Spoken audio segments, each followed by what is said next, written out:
அனைத்தும் அறிந்த வேதாளத்திற்கே தங்கமாபுரி எங்கு இருக்கிறது என்று தெரியவில்லை. அப்படி இருக்கையில் விக்ரமாதித்தன் எப்படி கண்டுபிடித்தான்? வாருங்கள் கேட்கலாம். என் அன்பு நெஞ்சங்களுக்கு எனது பணிவான வணக்கங்கள். நாம் இன்று கேட்கப் போகும் கதையின் பெயர் விக்ரமாதித்தன் கதைகள், கனகாபிஷேக வள்ளி பதுமை சொன்ன கதை, பாகம் 3.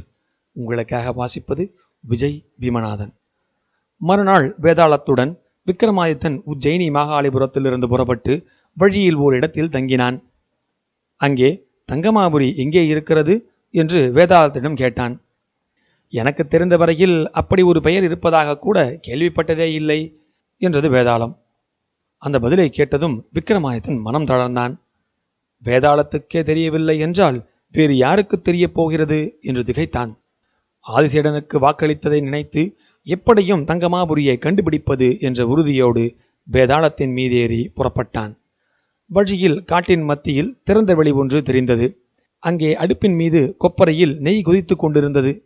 அதை பார்த்து வேதாளத்திடம், அது என்னது என்று கேட்டான் விக்ரமாதித்தன். மன்னர் பெருமானே, இந்த காட்டில் 7 முனிவர்கள் உள்ளனர். தினமும் அவர்களில் ஒருவன் கொதிக்கும் நெய்யில் வீழ்வான். மற்ற 6 பேர்களும் கொப்பரையை சுற்றி நின்று கொண்டு முனிவர் பெயரை சொல்லி கூப்பிடுவர். உடனே கொப்பரையில் விழுந்தவன் எழுந்து வருவான். பிறகு 7 பேர்களும் கொப்பரையில் இருக்கும் மாமிசத்தை புசித்து நெய்யையும் குடித்து விடுவார்கள். இவ்வாறு அவர்கள் வெகு காலமாக செய்து வருகிறார்கள். இன்று கொப்பரையில் விழ வேண்டிய முனிவன் குளிக்கப் போயிருக்கிறான். இன்னும் சிறிது நேரத்தில் அவன் வந்து கொப்பரையில் விழப்போகிறான் என்றது வேதாளம். விக்ரமாதித்தன் யோசித்தான். அந்த முனிவர்கள் மூலமாக தங்கமாபுரியை தெரிந்து கொள்ளலாம் என்று நினைத்தான். அப்பொழுது குளித்துவிட்டு வந்த முனிவர் வந்து கொப்பரையில் விழப்போனான். அங்கே விக்ரமாதித்தன் பாய்ந்து அந்த முனிவரின் கையை பிடித்து அப்பால் இழுத்துவிட்டு தானே கொப்பரையில் விழுந்து விட்டான். தனக்கு பதிலாக வேறொருவன் நெய்யில் விழுந்ததைக் கண்ட முனிவன் பிரமித்து நின்றான். மற்ற முனிவர்களும் அங்கே வந்தார்கள். அன்று விழ வேண்டியவன் நின்று கொண்டிருப்பதை பார்த்த அவர்கள் கோபத்தோடு அவனை சபிக்க எண்ணினார்கள். அப்பொழுது அந்த முனிவர் மற்றவர்களை பார்த்து, நான் விழப்போகும்போது ராஜ அம்சம் பொருந்திய ஒருவன் என்னை தடுத்து அவனே விழுந்து விட்டான் என்று சொன்னான். முனிவர்கள் கோபம் தெளிந்து ஞான பார்வையால் விழுந்தவன் விக்ரமாதித்தன் என்பதை அறிந்தனர். பின்னர் கொப்பரையை சுற்றி நின்று அவனுடைய பெயரை சொல்லி அழைத்தனர். விக்ரமாதித்தன் கொப்பரையிலிருந்து உயிர் பெற்று எழுந்து வந்தான். அவனை பார்த்து, தவத்தின் காரணமாக நாங்கள் கொப்பரையில் விழுகிறோம். நீ எதற்காக விழுந்தாய் மன்னா என்று கேட்டனர் முனிவர்கள். தங்கமாபுரிக்கு போகும் வழி எனக்கு தெரியவில்லை. நான் விழுந்ததன் நோக்கம் அதுவே. எனக்கு வழியை கூற வேண்டும் நீங்கள் என்று முனிவர்களிடம் சொன்னான் விக்ரமாதித்தன். எங்களுக்கும் வழி தெரியாது. வெகு தொலைவில் முனிவர் ஒருவர் தவம் புரிந்து கொண்டிருக்கிறார். ஒருவேளை அவருக்கு தெரிந்திருக்கக்கூடும் என்று கூறினார்கள் முனிவர்கள். பிறகு அவர்களிடம் விடைபெற்று கொண்டு அந்த முனிவரை காண வேதாளத்தின் மீது ஏறி புறப்பட்டான் விக்ரமாதித்தன். முனிவர் ஞான பார்வையினால் வந்திருப்பன் விக்ரமாதித்தன் என்று அறிந்து, விக்ரமாதித்த மன்னனே, என்னை தேடி வந்த காரணம் என்னவோ என்றார். தான் வந்த காரியத்தை அவன் சொன்னான். தங்கமாபுரி நகரத்தை நானும் பார்த்ததே இல்லை. ஆனால் இங்குள்ள ஆலமரத்தில் வசிக்கும் அண்டரண்ட பட்சிகள் போகாத இடமில்லை. ஆகையால் நீ அவற்றின் உதவியை கொண்டு அந்த நகரத்தை கண்டுபிடிக்கலாம் என்றார் முனிவர். உடனே விக்ரமாதித்தன் வண்டு உருவம் எடுத்து அண்டரண்ட பட்சிகள் இருக்கும் ஆலமரத்துக்கு சென்றான். அந்த நேரத்தில் அந்த மரத்தில் இருந்த அண்டரண்டு பட்சிகளில் ஒன்று தான் தங்கமாபுரி நகரத்துக்கு போய் வந்த விவரத்தை சொல்லி கொண்டிருந்தது. அதை கேட்ட மற்றொன்று தான் மறுநாள் காலையில் அங்கு போகப் போவதாக கூறியது. அதை அறிந்து கொண்ட விக்ரமாதித்தன் தானும் அதனுடன் மறுநாள் செல்ல தீர்மானித்தான். மறுநாள் காலையில் தங்கமாபுரி நகரத்துக்கு புறப்பட்ட அண்டரண்ட பட்சியின் ரெக்கையில் வண்டு உருவில் விக்ரமாதித்தன் ஒட்டிக்கொண்டான்.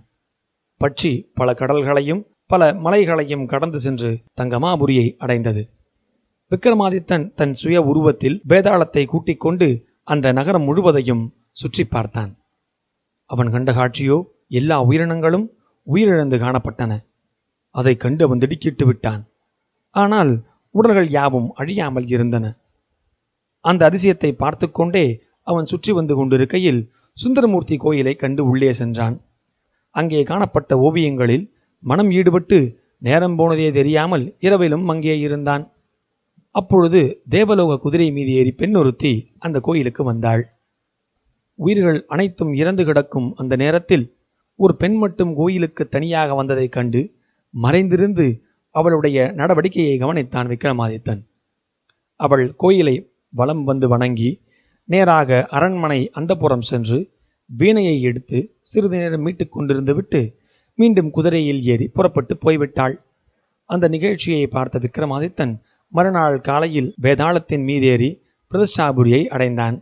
அங்கே ஆதிசேடன் வீட்டை தேடி கண்டுபிடித்து அவனிடம், நீ போய் ஆசார வாசலில் கட்டியுள்ள மணியை அடித்து தங்கமாபுரியை கண்டேன் என்று தெரிவி என்று கூறி அங்கே தான் கண்டவற்றை விவரமாக அவனிடம் கூறினான் விக்ரமாதித்தன். ஆசார வாசலில் உள்ள மணியை அடித்தான் ஆதிசேடன். அவனை காவலர்கள் அரசகுமாரியின் முன் அழைத்துச் சென்றனர். அவனை பார்த்ததும், முன்பு வந்து அடிக்கடி மணி அடித்தவன் தானே நீ? இப்பொழுதும் முன்பு போலவே தான் கண்டாயோ என்று ஏளனமாக சிரித்தாள். இளவரசியே, இப்பொழுது தங்கமாபுரியில் நான் கண்ட காட்சிகளை ஆதாரத்துடன் சொல்லுகிறேன் என்று கூறி விக்ரமாதித்தன் தன்னிடம் கூறியவற்றை ஒன்று கூட விடாமல் விவரித்தான் ஆதிசேடன். எல்லாவற்றையும் கேட்டுக்கொண்டிருந்த சஞ்சீவி மடந்தை அவனே முன்பிறவியில் தன் கணவன் என்று மகிழ்ந்து தன் கழுத்திலிருந்த முத்து மாலையை கழற்றி அவன் கழுத்தில் அணிவித்தாள். பிறகு தன் பெற்றோர்களை வரவழைத்து தங்களுடைய முன்பிறவி வரலாற்றை கூறினாள். அவை அறிந்த அரசனும் அரசியும் சஞ்சீவி மடந்தைக்கும் ஆதிசேடனுக்கும் திருமணம் செய்து வைத்தனர். திருமணம் நிறைவேறியதும் இருவரும் விஸ்வாமித்திர முனிவரிடம் சென்று முன்பிறவியில் தங்களுக்கு ஏற்பட்ட சாபத்தை அகற்றிக்கொள்ள விரும்பினார்கள். ஆகவே தங்கள் விருப்பத்தை விக்ரமாதித்தனிடம் தெரிவித்தனர். உடனே விக்ரமாதித்தன் அவர்கள் இருவரையும் வேதாளத்தின் மீது ஏற்றிக்கொண்டு விஸ்வாமித்திரர் தவம் புரிந்து கொண்டிருந்த இமயமலைக்கு ஏற்றிச் சென்றான். சஞ்சீவி மடந்தையனுடைய கற்பு நெறியைக் கண்டு விஸ்வாமித்திரர் மிகவும் பாராட்டி, உன் விருப்பம் யாவும் நிறைவேறட்டும் என்று அருள் கூர்ந்தார். விக்ரமாதித்தன் உதவியுடன் சஞ்சீவி மடந்தையும் ஆதிசேடனும் தங்கமாபுரியை அடைந்தனர். அங்கே போனதும் எல்லோரும் உயிர் பெற்று எழுந்தனர். எங்கும் மகிழ்ச்சி ஆரவாரம் வானை பிளந்தன. நகர மக்கள் எல்லோருடைய விருப்பத்துக்கும் இணங்க விக்ரமாதித்தன் ஆதிசேடனுக்கு முடிசூட்டு விழா நடத்தி வைத்து தங்கேஸ்வரன் என்னும் முன்பிறவி பெயரை சூட்டினான். அதன்பின் வேதாளத்தின் மீது ஏறிக்கொண்டு உஜ்ஜயினி மாகாளிபுரம் சென்று அந்நாடு 6 மாதம் ஆட்சி செய்தான். முற்றும்.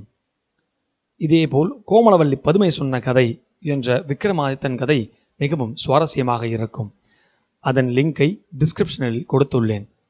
கேட்டு மகிழலாம். நன்றி, வணக்கம்.